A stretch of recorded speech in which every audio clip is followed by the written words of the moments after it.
जन संसार दुःखार्ता गीता ज्ञानम समालभेत पित्या गीतामृतम लोके लब्धा भक्तिम सुखिं भवेत। এই দুঃখপূর্ণ সংসারে শান্তির বাতাবরণ হচ্ছে গীতার জ্ঞান। আজকে ত্রয়োচত্বারিংশতিতম শ্লোক 43। কামাত্মান স্বর্গাপরা জন্ম কর্ম ফলপ্রদম ক্রিয়া বিশেষ বহুলাম ভগৈশ্চর্য গতিং প্রতি।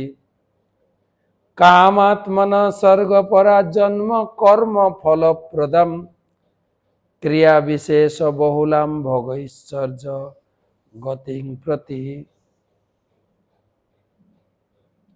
বিবেক বর্জিত মানুষরাই বেদের পুষ্পিত বাক্যে আসক্ত হয়ে স্বর্গ সুখ ভোগ, উচ্চকুলে জন্ম, ক্ষমতা লাভ আদি সকাম কর্মেই জীবনের চরম উদ্দেশ্য বলে মনে করে।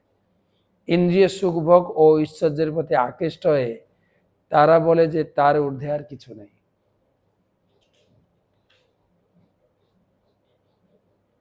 মোটামুটি আমরা জগতে জানি স্বর্গ।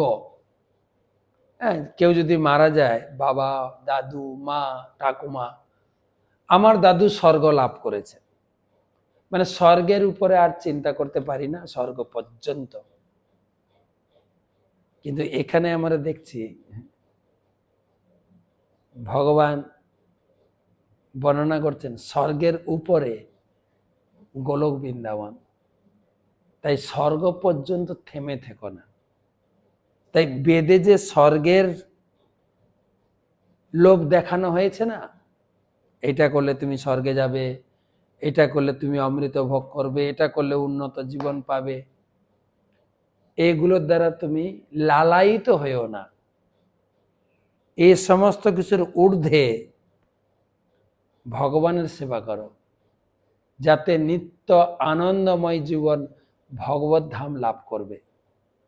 আপনারা দেখবেন পৃথু মহারাজ যখন অর্চি দেবীকে নিয়ে স্বর্গ পেরিয়ে বৈকুণ্ঠ যাত্রা করছেন, স্বর্গের দেবদেবের হাঁ করে দেখছেন, আরে আমাদের ছাড়িয়ে আরো উপরে চলে যাচ্ছে। এই সন্ধান গীতা দিচ্ছে।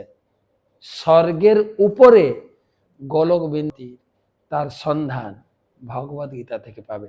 স্বর্গ তুচ্ছ।